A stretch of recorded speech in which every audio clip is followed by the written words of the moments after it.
और इस वक्त बड़ी खबर गुमला से आ रही है, जहां पर एक ही परिवार के 5 लोगों की हत्या कर दी गई है। मृतकों में 2 महिला, 2 पुरुष, 1 बच्चा शामिल है। हत्या की वजहों का हालांकि अब तक खुलासा नहीं हुआ है। धारदार हथियार से वार कर हत्या की गई है। कामडारा के पहड़तोली गांव की यह घटना बताई जा रही है। पुलिस घटना स्थल के लिए फिलहाल रवाना हो चुकी है।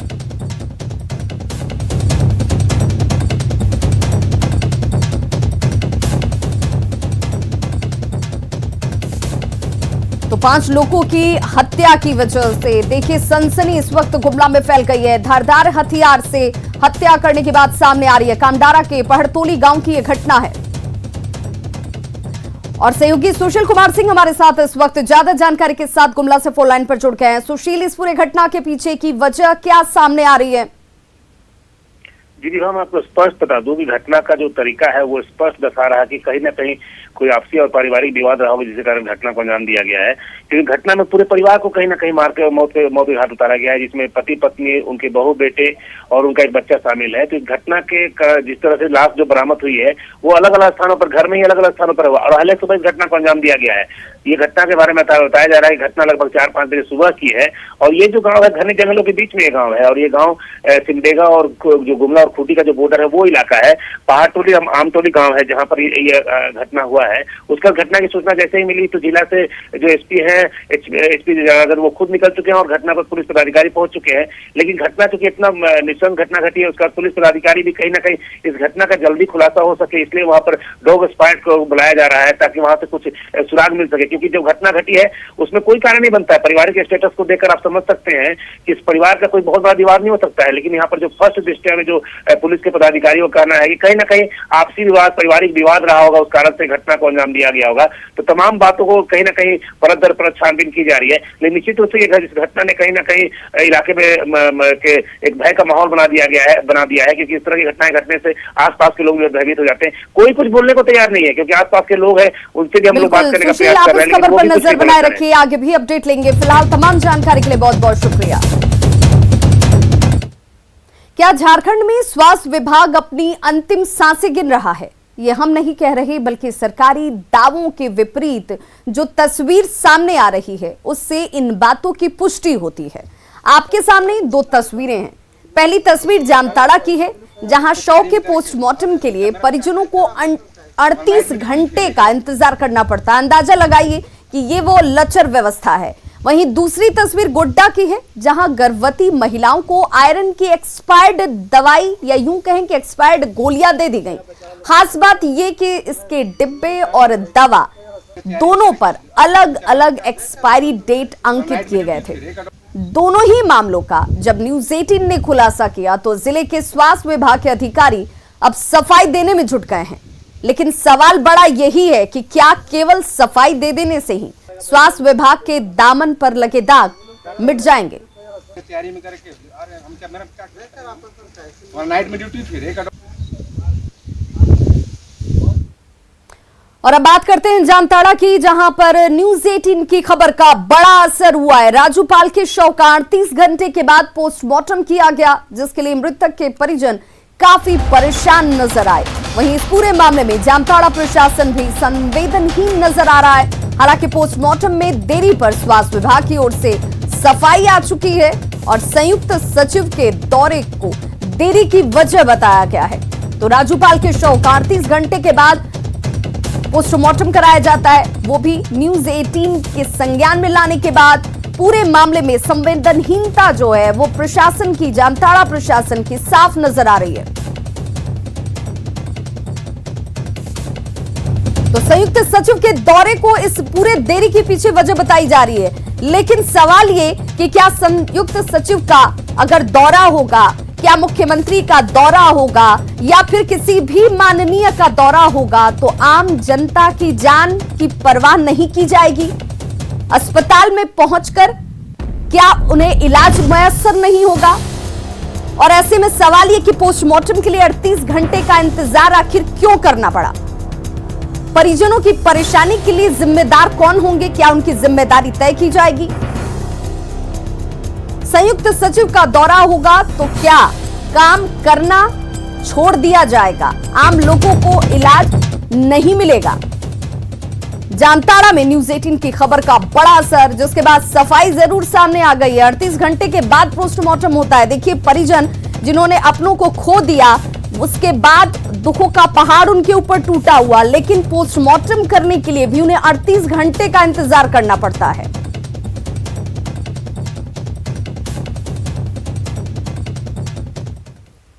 गोड्डा में गर्भवती महिलाओं की जान के साथ खिलवाड़ किया जा रहा है।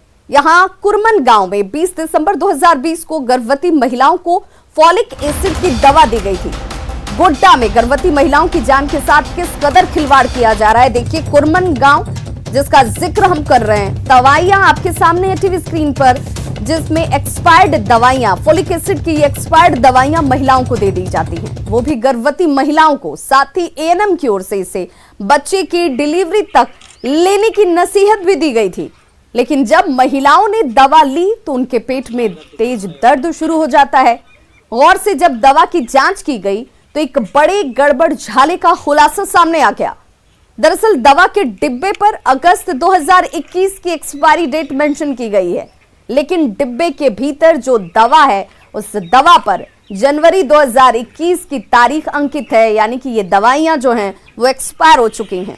स्वास्थ्य विभाग की लापरवाही से लोगों में नाराजगी साफ नजर आ रही है, लेकिन जब गोड्डा के प्रभारी सिविल सर्जन से इस बाबत पूछा गया तो उन्होंने इस पर चुप्पी साध ली। इतना सारा दवाई दिए, हम उसमें देखना चाहते थे कि उसमें दाम कितना है, तो वही देखने के लिए तो देखें अचानक से कि इसमें तो डेट एक्सपायर हो गया है। तो फिर हम बोले कि हाँ सच में एक्सपायर हो गया है, तब से हम बंद कर दिए। जब अपना घर में जो दवाई मिला था उसमें डब्बा में और अंदर दवाई में एक ही डेट लिखा था, एक्सपायर 1 जनवरी 2021 को एक्सपायर हो गया था। अब इस पूरे मामले पर न्यूज 18 ये सवाल उठाता है कि क्या गर्भवती महिलाओं के स्वास्थ्य से खिलवाड़ किया जा रहा है, और अगर हाँ तो फिर कौन लोग इसके लिए जिम्मेदार हैं? किसके कहने पर ये एक्सपायर्ड दवाएं गर्भवती महिलाओं को दी गई? डिब्बे और दवा पर अलग अलग एक्सपायरी डेट क्यों है? और स्वास्थ्य विभाग की लापरवाही के लिए जिम्मेदार कौन? क्या चुप्पी साधने से सिविल सर्जन के दाग मिट जाएंगे, क्योंकि ये पूरी जिम्मेदारी उनकी बनती है। दवा आपूर्ति करने वाले पर कार्रवाई कब की जाएगी? और सहयोगी अजीत हमारे साथ इस वक्त ज्यादा जानकारी के साथ फोन लाइन पर जुड़ गए हैं। अजीत, क्या ये माने कि ये गोरख धंधा यूं ही अब तक चल रहा था, कुछ लोगों की सजगता की वजह से ये प्रकाश में आ गया? जी बिल्कुल विभाग, जिस तरह से ये मामला सामने आया है कि डब्बे के ऊपर अगस्त 2021 का मोहर लगा हुआ है एक्सपायरी का, और अंदर जो दवा की स्ट्रिप है वो उसमें जनवरी 2021, और बता दें विभाग की ये दिसंबर के 20 तारीख को ये दवाइयां बांटी गई थी गर्भवती महिलाओं को ग्रामीण क्षेत्र में। और ये तो सिर्फ एक गांव का वानगी निकल के सामने आया है विभाग, ये पूरे प्रखंड में लगभग उसी महीने में सब जगह बांटी गई होगी। तो डब्बा में एक्सपायरी डेट का अलग होना और तो क्या अब जब ये प्रकाश में मामला सामने आया है तो क्या इससे संबंधित जो अधिकारी हैं, सिविल सर्जन हैं, क्या उनके स्तर से अब ये कोशिश की जा रही है कि इन दवाओं को जिन जिन तक डिस्ट्रीब्यूट किया गया, जिन महिलाओं को ये दी गई, क्योंकि गर्भवती महिलाएं इन दवाओं को लेती हैं, वैसे में अगर किसी तरह का कोई नुकसान, कोई बड़ी घटना हो जाती है तो उसके लिए जिम्मेदार कौन होगा? जी बिल्कुल, इस बाबत जब हमने सिविल सर्जन से मोबाइल से बात किया तो वो छुट्टी पर हैं, वो आज तक छुट्टी पर है, वो कॉल ज्वाइन करेंगे। लेकिन जो प्रभारी सिविल सर्जन है वो तो उन्होंने चुप्पी साध ली। लेकिन सिविल सर्जन ने अपने स्तर से कहा कि एक्सपायरी डेट चाहे कुछ भी हो, किसी भी हालत में नहीं देना है, और अगर डब्बा में और अंदर कुछ है अलग अलग तो ये देखने वाली बात होगी कि यहाँ के स्तर से इसको मैनिपुलेट किया गया है या ऊपर से ही सप्लाई इस तरह का आया है। वो बोले कि हम, सवाल ये भी उठता है अजीत कि अगर दवा को डिस्ट्रीब्यूट किया जा रहा है, दवा अगर मरीजों तक दी जा रही है, तो क्या उससे पहले इसे देखा परखा नहीं जाता है? इनके स्तर से इन कमियों को या इन खामियों को देखने की कोई व्यवस्था नहीं है?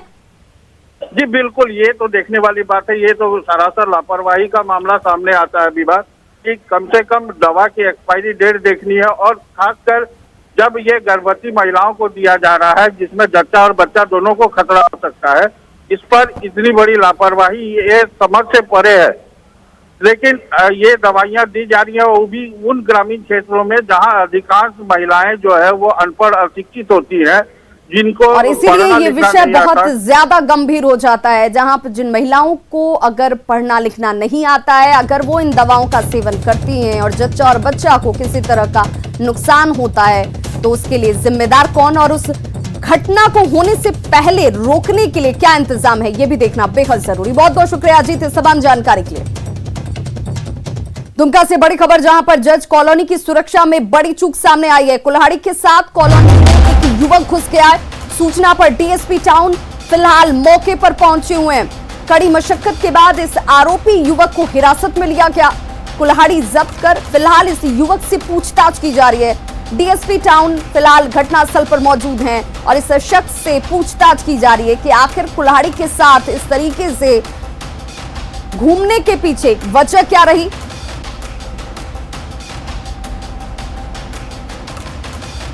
अगली खबर गढ़वा से, जहां उत्पाद विभाग ने छापेमारी कर मेराल थाना क्षेत्र के रजबंधा गांव में अवैध शराब की फैक्ट्री का भंडाफोड़ किया है। देखिए वो तस्वीरें आपके सामने, जहां पर अवैध शराब फैक्ट्री का उद्भेदन किया गया। छापेमारी के दौरान 210 कार्टन शराब और शराब बनाने के उपकरण बरामद किए गए हैं। उत्पाद विभाग ने शराब के साथ एक अपराधी राजबली भुइयां को भी गिरफ्तार किया है, जबकि दूसरे अपराधी फरार होने में कामयाब रहे। गिरफ्तार अपराधी से पूछताछ की जा रही है। और सहयोगी शैलेश हमारे साथ इस वक्त ज्यादा जानकारी के साथ फोन लाइन पर जुड़ गए हैं। शैलेश, पूरा माफिया और इसके पीछे का सरगना कौन, इसको लेकर किसी तरह का कोई खुलासा? जी, मैं आपको बता दूं कि ये मेराल थाना के रजबंधा गांव है, जहां पर वर्षों से अवैध रूप से नकली शराब का निर्माण किया जा रहा था और उत्पाद विभाग की टीम को इसकी गुप्त सूचना लगी, जिसके आधार पर वहां छापामारी की गई। तो वहां पर भारी मात्रा में निर्मित व उसके जो उपकरण होते हैं, स्पिरिट होते हैं, वो सब सारी बरामद हुई है। और वहाँ जो एक क्या कहा जाए, उसको मुंशी मजदूर कहा जाए, राजबली भुइयां, उसको भी गिरफ्तार किया गया। इस धंधे में चूंकि बड़े लोगों की हाथ है और वो अभी तक स्पष्ट नहीं हो सका है कि किनका है, लेकिन एक नाम जो आया है गुड्डू सिंह नाम करके, उनका नाम है, जो कि उन्हीं के जमीन है और उन्हीं के द्वारा ये मकान बना के और ये कारोबार का काम किया जा रहा था, जिसकी तलाश कर रही है उत्पाद विभाग टीम। और इस मामले में अभी चूंकि रात की बात है, ये हुई है और अब इसमें छानबीन की जा रही है कि आखिर ये कहाँ गए और कहाँ रहते हैं और इनका क्या कारोबार है, कैसे रहते हैं, और उसके बाद इस गुड्डू सिंह नाम के आदमी को गिरफ्तार करने की बात कर रही है। चलिए, बहुत बहुत शुक्रिया शैलेश इस तमाम जानकारी के लिए। झारखंड में हाथी का खौफ जो है वो थमने का नाम नहीं ले रहा और यूं कह लें कि हाथी खौफ का दूसरा नाम बनकर रह गया है। जंगल और उसके आसपास के गांव में रहने वाले लोग कब हाथियों के क्रोध के शिकार बन जाएं, कोई नहीं कह सकता। पर सवाल है कि क्या हर वर्ष औसतन 12 से 15 लोगों की जान लेने वाला गजराज मदमस्त हो गया है, या फिर हमने ही विकास की न खत्म होने वाली दौर में उसके नेचुरल हैबिटेट को खत्म कर दिया।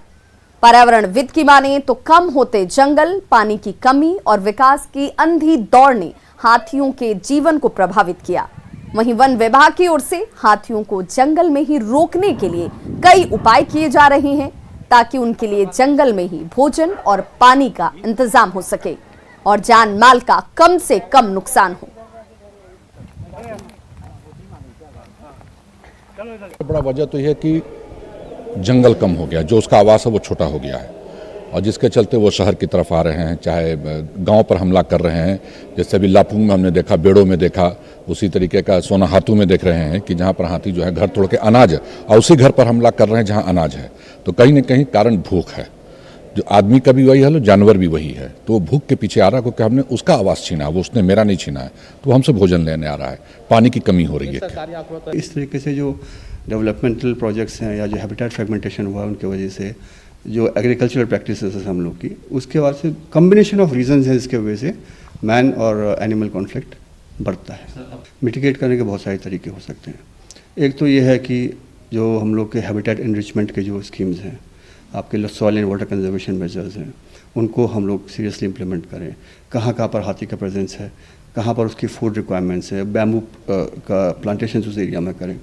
दूसरा, पब्लिक को जागरूक करें। पब्लिक को जागरूक करना भी आवश्यक है कि वो क्या करें और